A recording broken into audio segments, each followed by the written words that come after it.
So, as I said, everybody gets evaluated, and to make sure that happens, we have what we call a general evaluation at the end. We're very lucky today to have our Division L Governor, Greg Ross, here to give the general evaluation. So I'd like to welcome up Greg.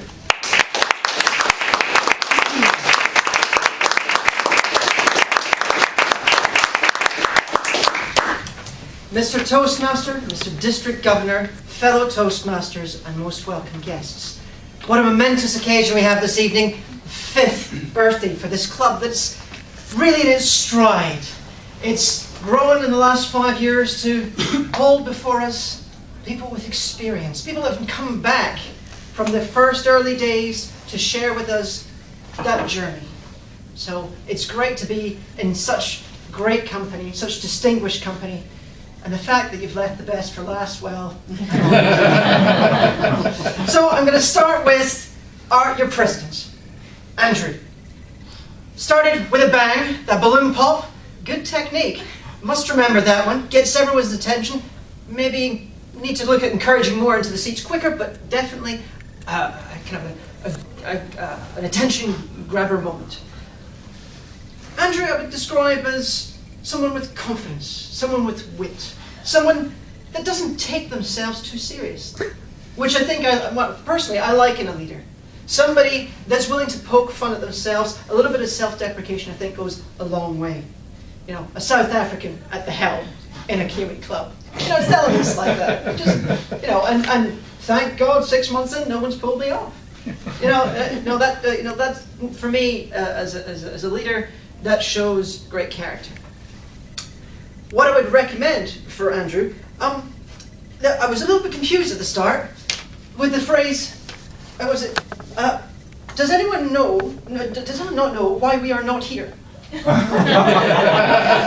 kind of confused me. I think you need to say, does anyone know why, or does anyone not know why we're here? Well, I'm going to work about it.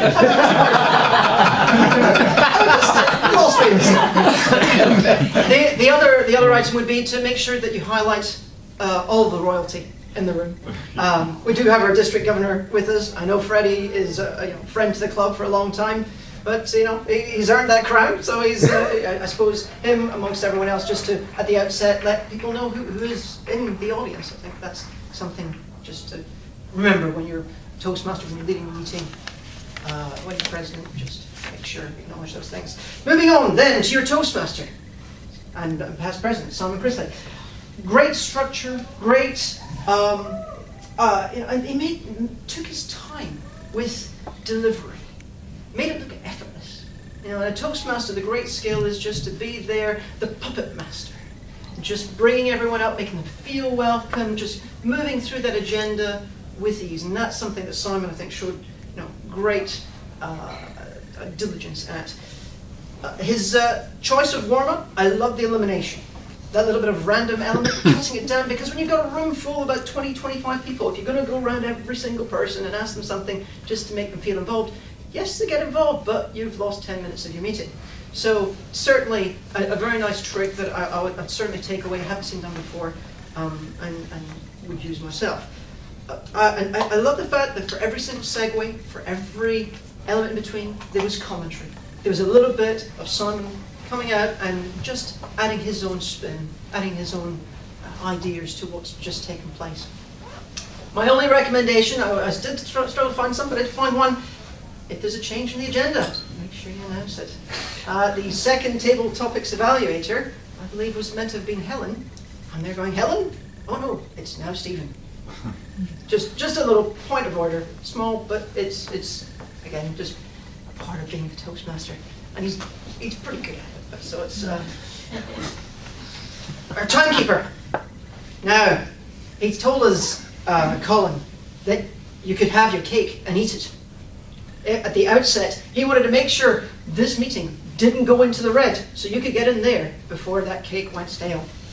Well, I would have loved in the introduction, because there's a full, I think, 2 minutes on the timekeeper's introduction, to make full use of that time. I think it barely made it over a minute. I would have loved to have seen that metaphor taken further and just build on it and actually tell us more about time and maybe how it can be used and just play with it a bit more, become a bit, just build a bit more story around it. I think it's great to do a reasonable timekeeper's role. You can do it diligently, come up and read out the timings, and do the lights well, but to take it from good to great, that's where you want to add that extra little pizzazz. And I think there was the opportunity there, and something I recommend for Colin to take up later. I think the humour in terms of the final report, absolutely, just saying, forget it, we're overrun, straight over. I'm going to steal all the time back, thank you. But I think that's great and perfectly reasonable given where we are today. Moving on to Anita, our grammarian. Bubbly delivery. I think something that allowed the audience to warm to you instantly. Just the way that also sounds carefree. It's like, I'm on stage, I'm going to spend as much time as I want on here, and I'm just going to tell you what I want to tell you. That's great. I mean, it's you can want to carry that on maybe in structured way, but keep that personality out there because it's in your ace up your sleeve. Describe the role at the outset. So I'm going to take some observations, look at crutch words, and introduce a word of the day. And I don't think I have ever seen a word of the day quite like this. This is textbook example. I think she photographed this and make sure this goes out to every single club to say, this is how you do a word of the day. You're not going to forget this. And it's a word that challenges us. It's not something that you hear every day, and certainly it's a stretch to try and fit it in, which I think is the mark of a great word of the day. What I would suggest in terms of improvements for next time, observations. The observations were many. They were plentiful. But they were wrapped in what I would call the very nice trap. So I liked this, it was very nice. Or you did this and it was very good. When making a point, I think it's useful to have the why. You had the what but not the why. It's trying to make sure, I've made an observation. What was important about it? And I think if you ground that, actually, the audience take it in. Certainly a lot more than just saying, this was good, this was good. It showed that you listened, but actually, as a grammarian, we want to see how that translates through to something more powerful for the rest of the audience. So that's for next.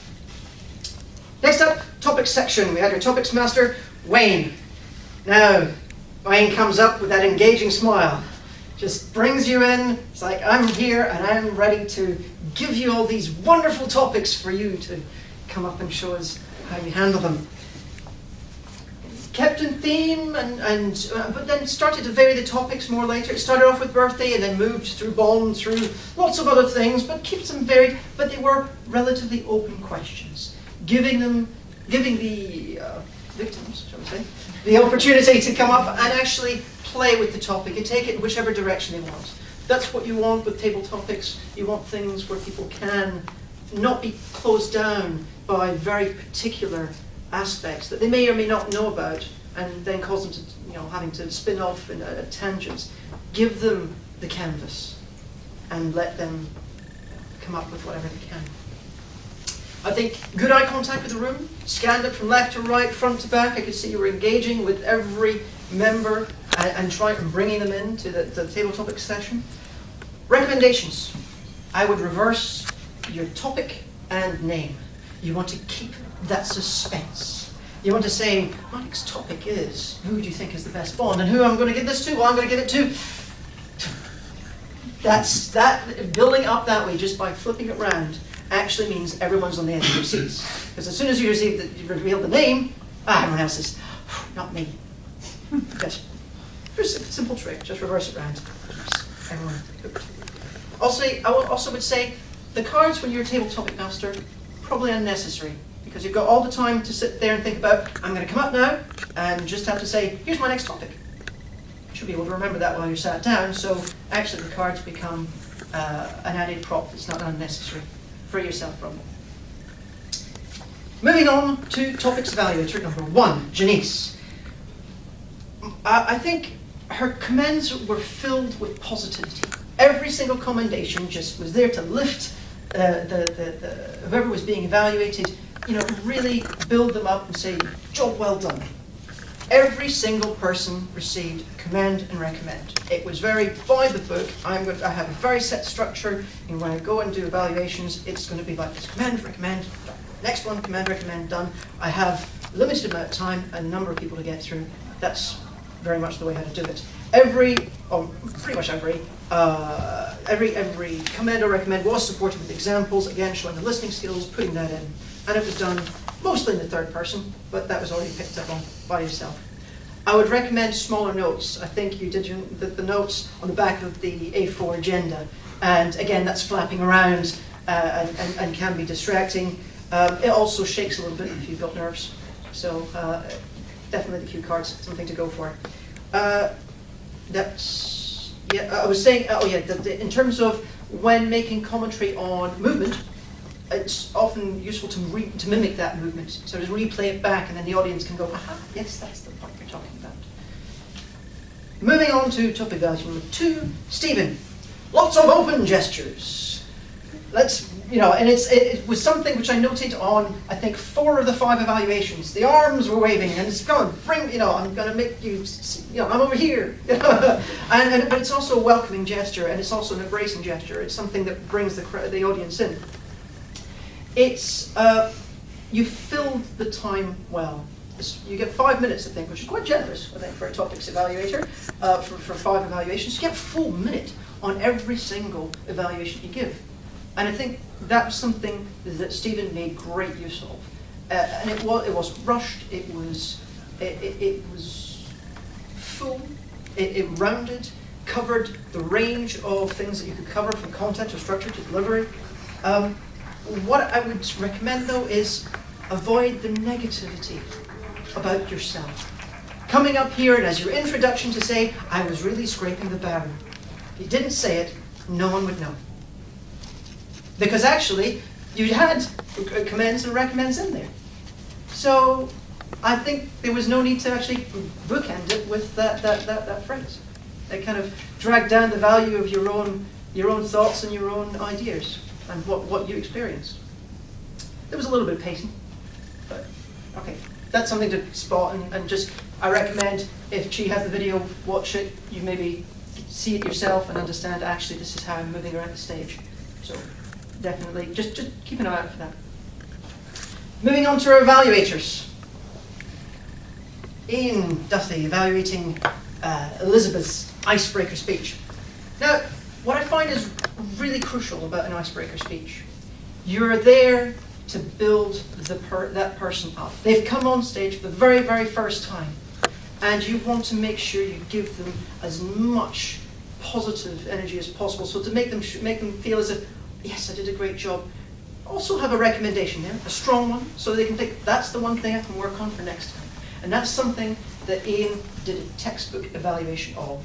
There were at least 5 commendations in there, from structure to the title and the value of that full circle, to the delivery itself, the use of triads, the recommendation around pauses, and then everything was wrapped up with a finish at the end. So, just recapping on everything. And I think Elizabeth probably was going to leave this room thinking, wow, I feel great about having delivered such a great performance, and for someone else, someone as experienced as Ian, to come here and tell me, job well done. So that's exactly what you want when you're having an icebreaker evaluation. Again, covered the full spectrum, covered the structure, the content, the delivery, and plenty of examples.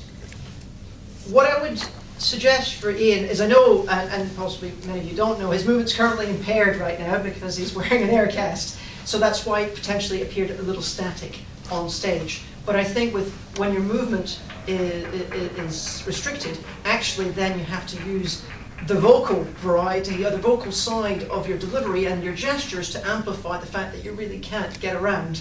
So certainly just touching that up a notch, I think, would benefit in terms of going over it, and also losing the notes. I think for a 3-minute speech, for somebody of Ian's experience, I think it is very much possible to do an evaluation and not require any form of notes. Our second evaluator, Donna, evaluating Tom. Confident stance, good contact with the audience, and showed for a Body Speaks evaluation how for Body Speaks project, how Body Speaks evaluation could be done. The points that were being made around the project objectives were very clearly laid out and re-demonstrated, whether it was the cricket bat, it was the posture on stage, everything had a grounding again in that the physicality of the evaluation. Explain the power of passion. I think as a speaker, to show that you have passion in your subject gives you that authenticity. It gives you that credibility with the audience. When you know that you're passionate about something, your audience can pick up and tune in on that. It's a very important point that Donna was picking up. My recommendation is around making sure that if you make a commendation, that it's not immediately pulled down or deflated by a comment that then follows it. And the example there was around the use of rhetoric. There was a commendation around great use of rhetoric, but then it was followed up by, oh, but it could be done better this way. And it kind of went, oh, well, that commendation's just been lost because the recommendation is kind of covering the same subject. So, which is it? Is it commend or is it a recommend? Bit of both. So that would just to work with that, I think for next time good. And the bling, sorry, I have to deal with it. Evaluation number 3, Freddie. Freddie was really, I think, using props to really aid the understanding, the decomposition of the speech, showed how to construct an educational / inspirational speech. Here are the points that you would really want to see in that speech. Here's how they were broken out. Here are the things that were done well, and even within there, here were the recommendations. Here's something that steps away from the textbook evaluations that you sometimes see, that's commend, recommend, and actually goes about it a very different way and still carries a punch and still gets the audience to think, okay, I see where you've gone with that, and I really take your points on board. I think, for me, in terms of recommendations, I found, in terms of the physical side, there was an overuse of the right hand. I found this to be a little distracting when making points. There was a lot of the right hand gesturing, and I think overused, and it became a distraction rather than something that could be used occasionally to make a single point. I possibly, and this is me maybe also thinking about it from an evaluation perspective, for a number 10 speech, I might even have been a little bit harsher. There were some recommendations in there, but one of the key objectives of the number 10 speech is no use of notes. And it felt for me quite clear that there was, the speech was there laid out on the podium, and it did feel that the contact was being lost on numerous occasions because it was there was reading going on, and with the podium being here, the stand being here, you're blocking yourself. You're putting a barrier between you and your audience. So I certainly think that when you're at your number 10 and you're building up on all the experience that you've gained up to that point, it would be great to see Elizabeth actually go. I would challenge her to go and redo that speech and try and do it with having it memorized or without the use of notes, and really allow yourself to express. So that's for Freddie. For me, that's because it's one of the main things on the objectives that need to be targeted. I would have picked up on that as an evaluator. And again, the bling, you've earned it, so definitely should be wearing it. Finally, my last thoughts were on the musings. I didn't want to evaluate everybody's musings because we'd be still here for another God knows how long. So I just wanted to say what were my thoughts overall about them.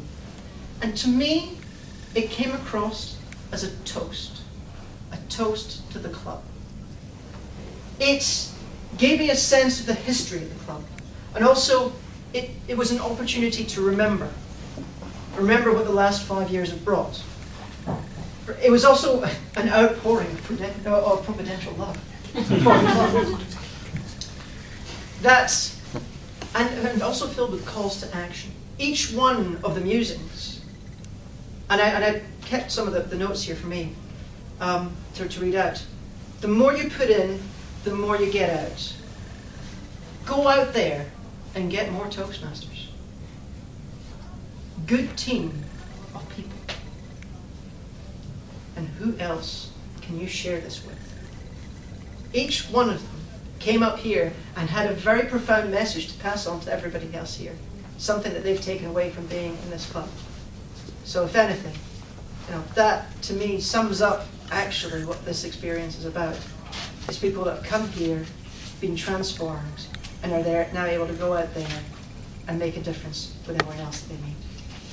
Mr. Toastmaster.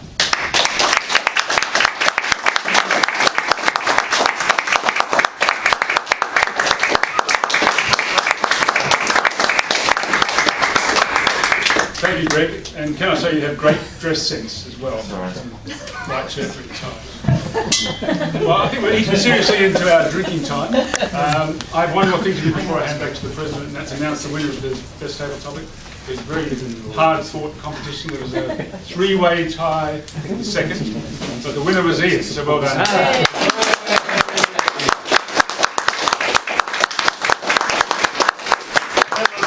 hope you all had fun as well.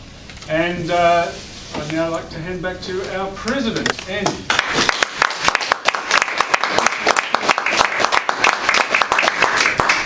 Thank you, Simon, for hosting and guiding us through this providential meeting, which obviously I mentioned about royalty at the beginning of the meeting, our founder, but obviously, you know, as mentioned, Freddie, he's our UK governor, and it's a real honour to have you here today, so thank you very much.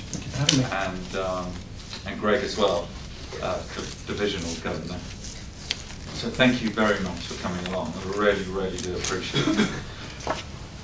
There's a couple of milestones here today. Firstly, Elizabeth. She's completed her 10th speech, so she's now a competent communicator. So I'd like to give you a gift. So if you please come up. Well done, Elizabeth.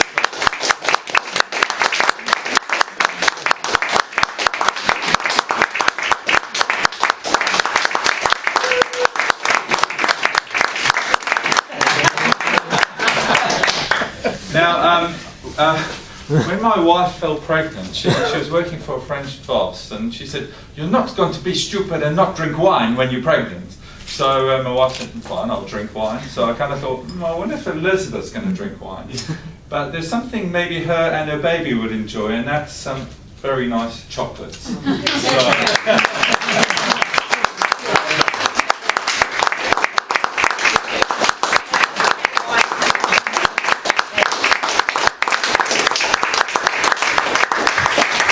It'll probably be chocolate and wine now, so lucky baby, hey. The baby will benefit, just you'll be eating it. And the other milestone is for someone who's just completed their competent leadership role or task or whatever it's called, or CL, I keep calling it, I actually forget what it's called.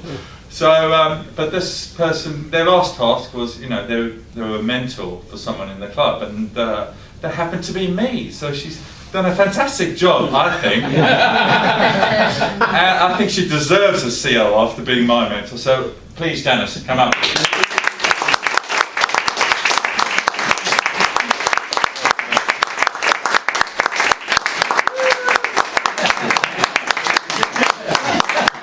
Right now, I was thinking about Janice and what I should get her, and she'd probably feel she'd be jealous with the chocolates, so I decided to get Janice chocolates as well.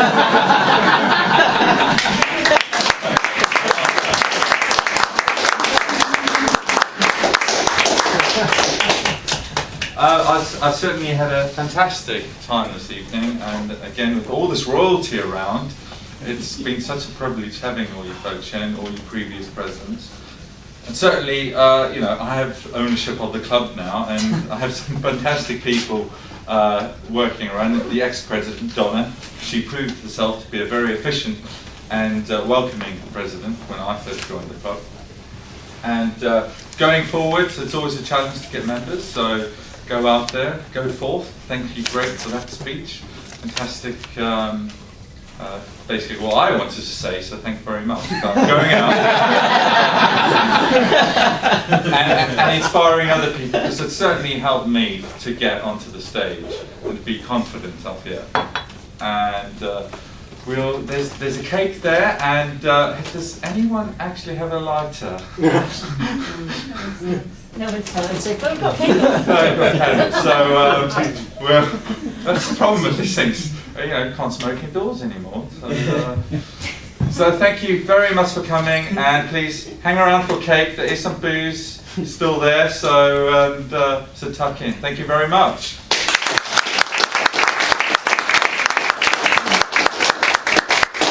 Oh yes, our next meeting.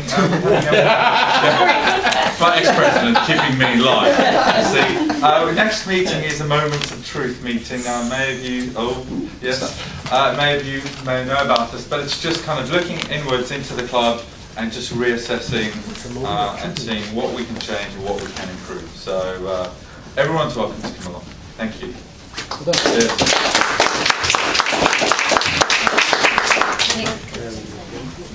Yeah, so Okay. It's on Facebook. Oh, you cut the